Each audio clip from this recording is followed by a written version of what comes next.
Hai listeners, kembali lagi di podcast Catatan Iman di season yang keempat. Yes, kita memasuki tahun yang baru, tahun 2022, dengan season yang baru. Nah, apa sih beda season ini dengan season yang sebelumnya? Buat teman-teman yang udah sering dengerin podcast ini, pasti sadar ya, bahwa biasanya di awal-awal saya suka memperkenalkan diri saya bersama dengan rekan saya, Dennis. Namun di season ini, saya sendirian. Ya, betul sekali. Kita ditinggal oleh rekan kita, Dennis, karena Dennis berkata bahwa di tahun ini dia mau fokus untuk perjalanannya ke Amerika. Katanya Dennis karena dia sendiri punya passion memang ya, punya passion mengenai yang terutama terkait dengan karunia roh. Jadi dia punya ketertarikan dalam healing ministry dan juga prophecy, dan dia merasa bahwa di Amerika ada banyak tokoh-tokoh ataupun juga tempat-tempat di mana dia bisa belajar lebih lagi. Oleh karena itu, tahun ini dia mau fokus ke sana, sehingga dia belum bisa ikut lagi join di podcast ini. Jadi, mari kita doakan bersama supaya Dennis bisa mendapatkan lah ya, apa yang dia cari di Amerika. Oke, di saat yang bersamaan, di season keempat ini, apalagi yang baru selain hal itu? Yang baru adalah, mungkin di beberapa episode akan saya isi sendiri, namun di episode yang lainnya, saya akan mendatangkan beberapa narasumber ataupun juga bintang tamu yang akan bersama-sama dengan saya untuk membahas topik-topik yang pasti nggak kalah menarik dibandingkan dengan season sebelumnya. Nah, tapi untuk episode kali ini, saya akan isi seorang diri dulu ya. Oke, apa sih yang akan kita bahas di episode kali ini? Jadi, pastinya ya, sebagai orang Kristen, biasanya ya, mungkin nggak semua orang, tapi kebanyakan dari kita, itu setiap tahun baru suka membuat yang namanya resolusi. Dan kalau mungkin ya kita survei kasar gitu ya, banyak daripada orang Kristen yang buat resolusi, mungkin ada salah satu poinnya, itu adalah mereka memasukkan untuk lebih rajin membaca Alkitab. Bener gak nih? Atau mungkin teman-teman semua juga mungkin sedang menuliskan resolusi ini. Tapi pertanyaan yang lebih penting adalah, seberapa sering sih resolusi yang udah kita tuliskan ini terjadi gitu? Seberapa sering kita mau untuk lebih rajin baca Alkitab, tapi at the end nggak terjadi, atau bahkan mungkin ini terjadi di beberapa bulan awal, Januari, Februari, tapi Maret mulai kendor, April juga mulai lupa, dan akhirnya hilang gitu ya di bulan-bulan selanjutnya. Dan kalau kita merujuk ya kepada sebuah artikel di christianitytoday.com, itu malah mereka membuat riset yang menunjukkan bahwa tren membaca Alkitab itu semakin lama semakin menurun. Terutama menurun cukup tajam itu selama pandemi gitu, dimana penyebabnya itu adalah yang pertama adalah pastinya adalah karena COVID gitu ya, dimana mungkin mengubah ataupun juga menggeser fokus orang-orang, dan juga yang kedua adalah karena selama COVID ini banyak gereja yang tutup ya, jadi mungkin banyak orang yang akhirnya harus pindah ke gereja online ataupun virtual, ataupun juga jadi akhirnya enggak lagi ngikut ya, nggak lagi ngikut ke gereja gitu, dan akhirnya berimbas juga pada kebiasaan membaca Alkitab. Nah, kalau kita lihat bahwa tren membaca Alkitab ini menurun, nah kira-kira nih ya, kalau kita merefleksikan kepada diri kita di tahun lalu, tahun 2021, kira-kira apakah tren membaca Alkitab kita sendiri itu menurun, atau sama aja, atau lebih baik gitu? Nah, kalau lebih baik, puji Tuhan gitu ya. Tapi bagaimana kalau tahun lalu juga kita merasa bahwa tren baca Alkitab kita tuh menurun gitu, atau bahkan hilang sama sekali? Nah, ini yang menjadi suatu permasalahan ya, terutama bagi kita orang Kristen. Karena kita sebagai orang Kristen, kita percaya bahwa Alkitab itu adalah firman-Nya Tuhan.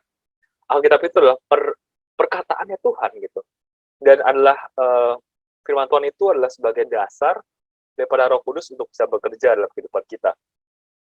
Makanya kalau kita baca di Yohanes 14 ayat 26, itu dikatakan bahwa tetapi menghibur, yaitu Roh Kudus, yang akan diutus oleh Bapa dalam namaku, dialah yang akan mengajarkan segala sesuatu kepadamu, dan akan mengingatkan kamu akan semua yang telah kukatakan kepadamu. Jadi kalau kita perhatikan di sini adalah bahwa Roh Kudus ini berperan untuk mengingatkan kita kembali akan apa yang telah dikatakan Tuhan. Melalui apa? Melalui firman Tuhan yang ada dalam Alkitab.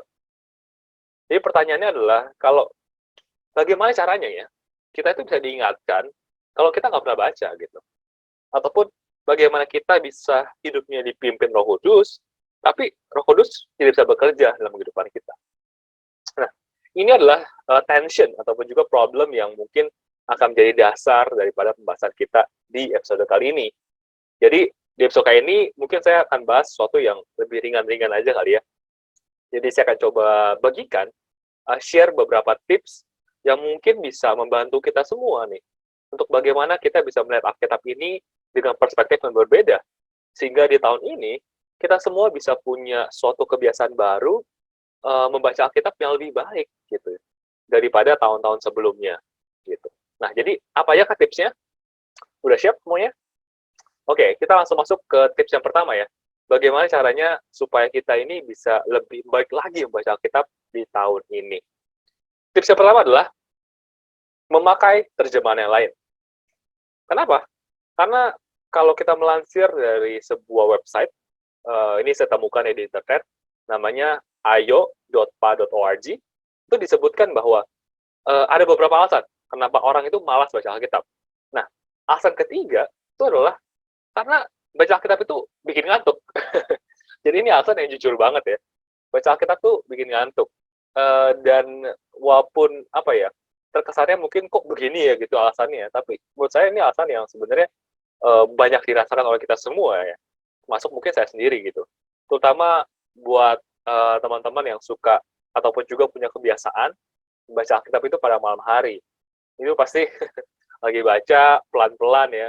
Mungkin baca satu pasal, dua pasal masih oke, pasal ketiga mulai ngantuk dan akhirnya ketiduran gitu.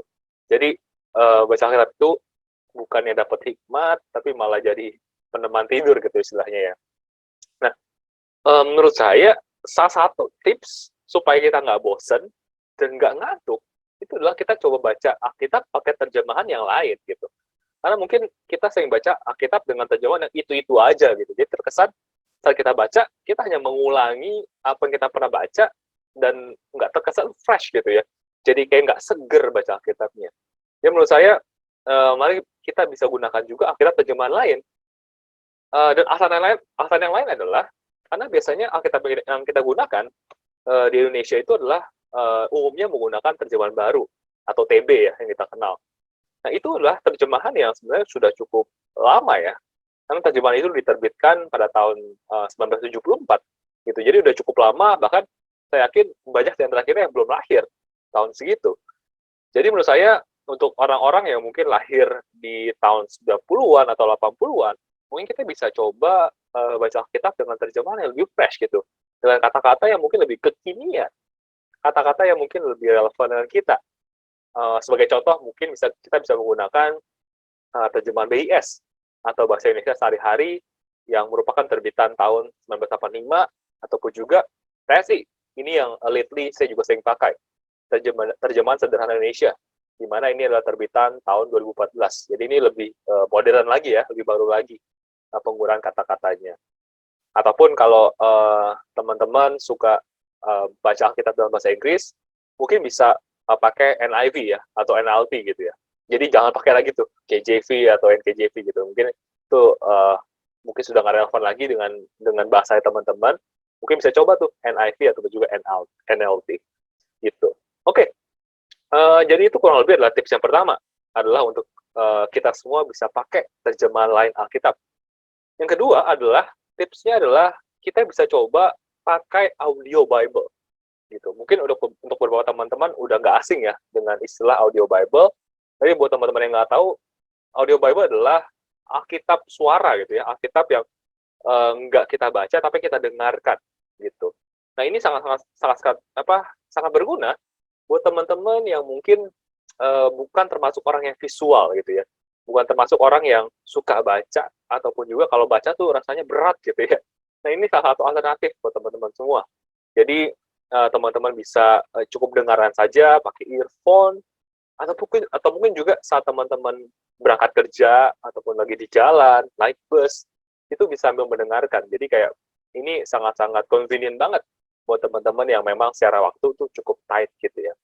Nah, untuk dengerinnya tuh gimana caranya? Mudah banget gitu.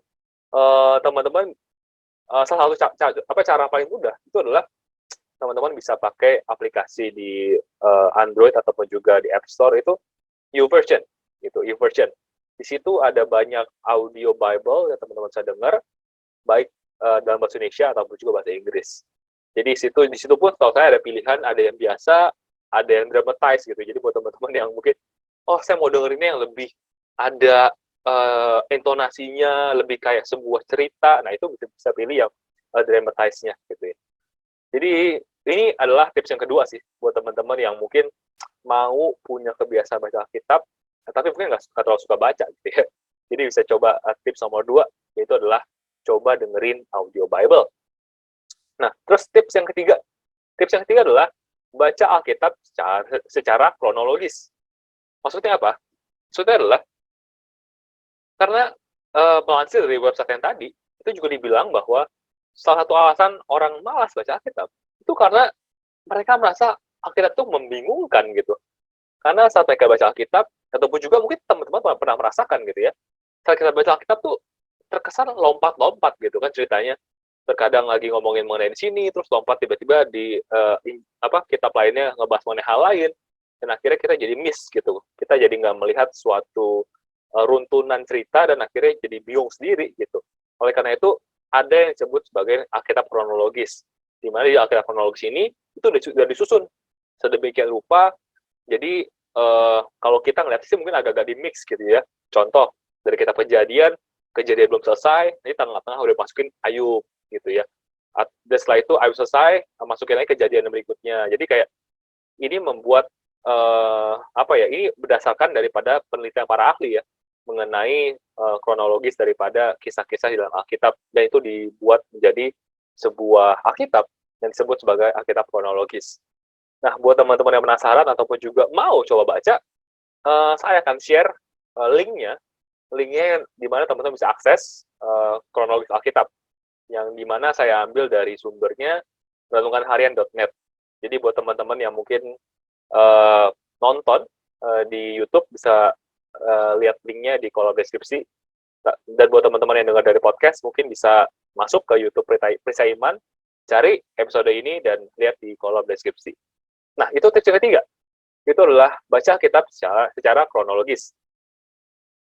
Lalu, tips yang keempat adalah gunakan komentari ataupun juga tafsiran Alkitab. Nah, ini penting juga nih. Terutama buat teman-teman yang mungkin malas baca Alkitab karena bingung gitu ya. Terkadang ada ayat-ayat ataupun juga mungkin perumpamaan Yesus yang terkesan bingung gitu, ini artinya apa gitu. Akhirnya karena kita nggak ngerti, jadi malas buat lanjutin kan gitu. Nah, ini bisa membantu kita semua nih, tools yang namanya komentari ataupun juga tafsiran Alkitab. Cara lihatnya gimana? Teman-teman bisa Google, udah paling gampang zaman sekarang, Google tafsiran Alkitab, ataupun juga kalau teman-teman lagi baca misalkan Matius 7 gitu ya, langsung aja tafsiran Matius 7, itu kan keluar semua tafsiran daripada beberapa ahli Alkitab, teman-teman bisa baca, ataupun juga teman-teman bisa download aplikasinya sih, di Android ada juga gitu, yang teman-teman bisa akses. Jadi baik banget sih toolsnya zaman sekarang yang teman-teman bisa dapatkan. Ataupun kalau teman-teman orangnya nggak suka baca juga, nggak suka yang baca yang terlalu panjang-panjang, bisa juga nonton sih. Saya bisa rekomendasikan nonton videonya Bible Project. Itu kalau teman-teman nggak tahu, Project itu adalah suatu YouTube channel. Ya sebenarnya bukan cuma YouTube channel sih. Jadi dia juga punya web base gitu ya, punya website yang juga punya banyak informasi di dalamnya. Tapi terkenalnya biasanya adalah di video-video YouTube-nya, di mana dia tuh suka bikin highlight ya dari kitab-kitab yang ada di dalam Alkitab. Jadi contoh nih, misalkan teman-teman membaca kitab 1 Korintus gitu misalkan ya. Nah itu teman-teman bisa baca atau teman-teman bisa nonton video YouTube-nya dulu tuh, Bible Project mengenai 1 Korintus. Jadi dia akan kasih tahu tuh mengenai garis besarnya 1 Korintus tuh dari awal sampai akhir tuh gimana, kenapa Paulus menuliskan kitab itu dan segala macam.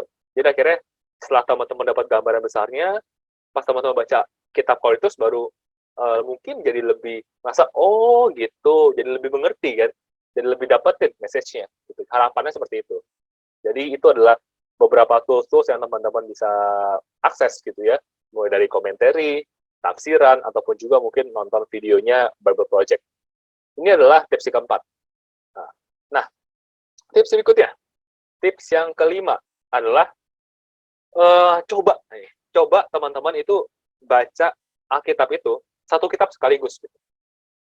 Mungkin kan beberapa dari kita itu kalau baca Alkitab mungkin satu pasal doang sehari, ataupun juga 2 pasal, atau mungkin juga 3 pasal, atau mungkin juga ada yang berdasarkan halaman ya gitu ya. Sehari 2 halaman, 4 halaman. Nah, coba kita luangkan waktu ya gitu ya.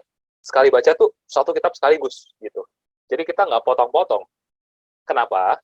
Karena seringkali kalau kita potong-potong itu, kita nggak bisa dapetin gambaran besarnya, sehingga saat kita baca di hari besok, itu tensionnya kadang-kadang nggak dapet gitu ya. Terkadang kita lupa juga sebelumnya cerita mengenai apa, dan akhirnya pas kita baca pasal-pasal berikutnya, kita jadi nggak dapetin inti message-nya, dan jadinya akhirnya ngebosenin ujung-ujungnya gitu. Jadi teman-teman bisa coba baca, mungkin bisa mulai dari kitab-kitab yang nggak terlalu banyak pasalnya ya.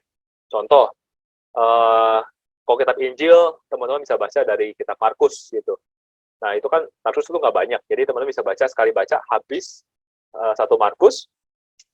Nah, habis itu teman-teman, kalau teman-teman baca serius ya, teman-teman pasti akan lihat bahwa ada sesuatu yang teman-teman dapatkan yang berbeda dari saat teman-teman baca kalau motong-motong gitu ya. Contohnya, teman-teman akan bisa melihat bahwa saat Markus menuliskan kitab Injil, itu ada sense of urgency-nya gitu ya. Terkesan Markus ini mau benar-benar menceritakan kisah kehidupan Yesus itu secara cepat gitu. Makanya kita menemukan banyak kali setelah Yesus menyembuhkan orang ini, kemudian Yesus pergi lagi. Jadi kesannya Yesus ini nggak pernah istirahat. Jadi kayak Yesus ini benar-benar terus-menerus melayani orang lain gitu. Nah, dari sini teman-teman bisa mulai menganalisa nih, kira-kira apa yang Markus mau sampaikan ya? Gitu. Nah, itu teman-teman baru bisa dapat gambaran utuhnya itu kalau teman-teman baca kitabnya secara utuh gitu ya. Nah, tapi kalau teman-teman belum punya kebiasaan, makanya saya sarankan untuk baca dari kitab-kitab yang singkat-singkat dulu gitu. Ataupun juga kalau nggak mau Markus, bisa juga kitab epistol ya. Ataupun juga surat-surat Paulus ke kota-kota gitu. Itu juga ada yang nggak terlalu panjang. Jadi teman-teman bisa mulai baca. Oke, itu tips yang kelima adalah untuk coba baca Alkitab satu kitab sekaligus. Tips berikutnya, tips yang keenam adalah baca Reader's Bible. Nah, apa nih? Mungkin banyak yang dari kita nggak tahu ya, apa sih maksudnya Reader's Bible? Nah, jadi kita perlu tahu bahwa Alkitab itu pada mulai dituliskan itu nggak ada yang namanya ayat ataupun juga pasal. Jadi, ayat ataupun juga pasal itu adalah suatu tambahan yang ditambahkan later on, ratusan tahun setelahnya. Kenapa ditambahkan? Untuk memudahkan kita membaca yang pertama, dan memudahkan saat kita ingin memberikan referensi kepada orang lain. Gitu ya, contoh, kalau kita mau bilang ke teman kita, Yesus kan pernah ngomong hal ini loh. Nah, kan teman kita akan ngomong, emang di mana? Gitu kan. Bayangkan kalau nggak ada ayat dan pasal, susah banget untuk kita mereferensikan perkataan Yesus tersebut, gitu kan. Tapi dengan adanya ayat dan pasal, jadi mudah saat kita ingin mereferensikan suatu ayat kepada orang lain. Nah, tapi ayat dan pasal ini juga punya beberapa hal yang akhirnya mungkin kurang baik ya. Kurang baiknya adalah kita jadi suka memotong-motong Alkitab gitu kan. Jadi kita contoh yang saya tadi sampaikan, kita jadinya suka baca, oh hari ini 4 pasal aja lah, besok 5 pasal aja lah gitu kan. Jadi kita memotong-motong kisah-kisah dalam Alkitab sehingga kita nggak dapat gambaran utuh, ujung-ujungnya jadi bosan ataupun jadi nggak menarik gitu ya. Jadi Reader's Bible ini adalah suatu Alkitab yang dia menghilangkan ayat dan juga pasal. Sehingga apa? Sehingga Bible yang kita baca itu jadi kayak novel gitu ya. Jadi kalau teman-teman baca novel kan itu seru ya. Karena kan ceritanya kayaknya nggak habis-habis kan. Karena nggak ada pasal, nggak ada ayat tuh, nggak ada yang motong-motong. Kesannya kayak semuanya tuh berkesinambungan, dan kita tuh dapat gitu ya tension yang mau disampaikan oleh penulisnya. Nah, ini yang kadang-kadang nggak kita dapatkan di Alkitab yang kita miliki sekarang, gitu ya. Oleh karena itu, Reader's Bible ini memungkinkan experience kita membaca Alkitab, tapi rasanya kayak novel, gitu istilahnya ya. Sekaligus apa? Yang kedua, sekaligus juga kita bisa ngerasain feel-nya jemaat mula-mula, gitu. Karena jemaat mula-mula juga saat baca Alkitab, ataupun saat baca kitab-kitab Injil gitu misalkan, itu nggak ada ayat dan pasal gitu. Jadi dengan kita membaca Reader's Bible, kita juga dapat experience apa rasanya jemaat mula-mula saat mereka juga baca Alkitab gitu. Jadi Yang keenam adalah baca Reader's Bible. Nah, ini saya coba cari di internet dan saya nggak dapat yang free. Semuanya relatif perlu buat bayar. Jadi kalau teman-teman memang tertarik, bisa beli langsung via online, ataupun juga kalau ada pameran buku bisa coba dicari Reader's Bible gitu ya. Nah, poin yang terakhir yang ingin saya bagikan adalah untuk supaya cara kita bisa membaca ataupun juga memiliki kebiasaan lebih baik dalam baca Alkitab, itu adalah tuliskan pesan ataupun juga rema yang kalian dapat saat kalian baca Alkitab setiap harinya gitu. Kenapa? Karena saya percaya bahwa firman Tuhan itu hidup ya. Jadi firman Tuhan itu nggak pernah mati gitu ya. Buktinya apa? Buktinya bahwa Alkitab itu sudah 2000 tahun dituliskan, tapi sampai sekarang tuh masih relevan. Iya nggak sih? Masih relevan dengan kehidupan kita saat ini. Masih relevan dalam kehidupan banyak orang. Ataupun juga mungkin masih mengubah hidup jutaan ataupun juga bahkan ratusan juta orang gitu. Oleh karena itu, pasti teman-teman juga sering mengalami bahwa seringkali di musim yang berbeda, teman-teman baca suatu ayat yang sama, itu bisa dapetin pesan yang berbeda gitu. Nah, itu luar biasanya Alkitab. Nah, seringkali saat kita mendapatkan pesan tersebut, kita tuh cuman mikirin, abis itu udah gitu. Mungkin minggu depan udah lupa. Nah, tips saya adalah supaya teman-teman saat baca misalkan suatu ayat tertentu, terus dapatkan suatu pesan bagi teman-teman di season tersebut, teman-teman tuh tulisin gitu di kertas tersebut gitu ya. Terus diselipin di halaman Alkitab tersebut gitu ya. Nah, setelah itu teman-teman baca sampai habis. Setelah Alkitab itu habis, baca dari awal, teman-teman baca kembali, dan teman-teman kan amazed sih. Akan amazed saat teman-teman baca ayat yang sama, terus teman-teman baca kertas yang dulu teman-teman tulis, itu teman-teman akan amazed sih. Akan pesan apa yang teman-teman tulis dulu, dan apa yang pesan-pesan yang teman-teman dapatkan sekarang gitu. Karena ini pernah saya lakukan, dan saya amazed sih gitu. Kok dulu saya bisa mikir hal ini ya gitu. Ataupun juga saya diingatkan kembali bahwa dulu tuh di musim yang seperti itu, saya punya pemikiran seperti ini, dan sekarang setelah saya melalui musim tersebut, saya melihatnya dalam sisi yang berbeda gitu. Jadi itu yang luar biasa sih yang saya dapatkan sih, betapa firman Tuhan itu bisa membimbing saya dan juga bisa membantu saya melihat dari sisi yang akan datang gitu ya. Nah, tips ini datang dari mana? Tips ini datang daripada basically saya nonton interview antara Ahok dengan salah satu interviewer, saya lupa siapa gitu ya, dan nonton di YouTube, di mana Ahok melakukan kebiasaan ini gitu, bahwa di mana saat dia baca Alkitab tiap pagi katanya, dia selalu menuliskan di kertas, lalu diselipin di Alkitab gitu, sehingga saat saya baca dia akan review lagi dari awal dan review lagi tulisannya dan segala macam gitu. Dan menurut saya saat saya praktikkan, ternyata kok ini luar biasa ya, berdampak bagi kehidupan saya gitu. Jadi oleh karena itu saya mau share juga ini buat teman-teman yang mungkin di tahun ini mau melakukan hal ini gitu. Nah, jadi ini adalah 7 buah tips yang mau saya bagikan buat teman-teman semua pada hari ini, di mana semoga dari 7 buah tips ini kita semua ya, di tahun ini, tahun 2022, kita semua punya kebiasaan lebih baik lagi dalam membaca Alkitab. Jadi kalau mungkin saya recap sedikit, jadi tips yang pertama itu adalah teman-teman bisa pakai terjemahan lain. Kedua, ada bisa coba dengerin audio Bible. Yang ketiga, bisa coba baca Alkitab secara kronologis. Yang keempat, bisa gunakan tools seperti commentary, tafsiran, ataupun juga video Bible Project, ataupun juga mungkin video-video lainnya di YouTube. Yang kelima adalah coba baca Alkitab satu kitab sekaligus. Yang keenam, baca Reader's Bible.